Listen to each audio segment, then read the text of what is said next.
Is a real teacher. ప్రపంచానికి కావలసిన బోధకుడు, అత్యుత్తమైన బోధలు అందించిన బోధకుడు ప్రభువైన యేసుక్రీస్తు వారని చెప్పడం నేను చాలా సంతోషిస్తున్నాను. దీనికి పెద్ద రీసెర్చ్ కూడా అక్కర్లా.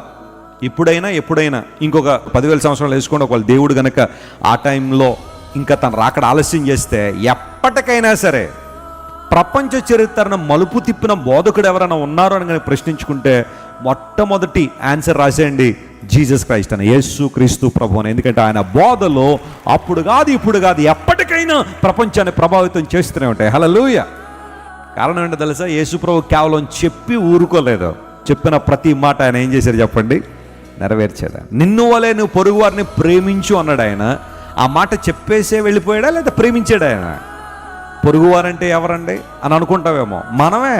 దేవుడు మనల్ని ఏం చేశాడు? ఆయన ప్రేమించాడు. మనం పాపులమై ఉండగానే, శత్రువులమై ఉండగానే, బలహీనులమై ఉండగానే క్రీస్తు మనల్ని ప్రేమించాడు. ఒక మంచి వ్యక్తిని ఎవరైనా ప్రేమించడానికి ముందుకు వస్తారేమో, కానీ ఒక చెడ్డోడిని ఎవరైనా ప్రేమిస్తారా? పాడైపోయిన ఎవరైనా ప్రేమిస్తారా? ఆ ప్రేమ కూడా ప్రాణం ఇచ్చినంత ప్రేమ ఉంటుందా? రోజుల్లో మంచోళ్ళనే ద్వేషించే వాళ్ళ దగ్గర ఎక్కువ మంది, సమాజానికి మేలుకరంగా ఉన్నవారినే ద్వేషించాలనుకునే భయంకరమైన కుసంస్కారం ప్రపంచంలో ఉంటే ఇంక చెడ్డోడిని ఏం ప్రేమిస్తారు? కానీ దేవుని ప్రేమ ఎంత గొప్పది అంటే, చెడిపోయిన మనలను, పడిపోయిన మనలను ప్రేమించాడు ఆయన. ఆయన ప్రేమకు కొలతలు లేవు. ఎందుకోసం అంటే ఆ ప్రేమ వర్ణనకు అందని ప్రేమది.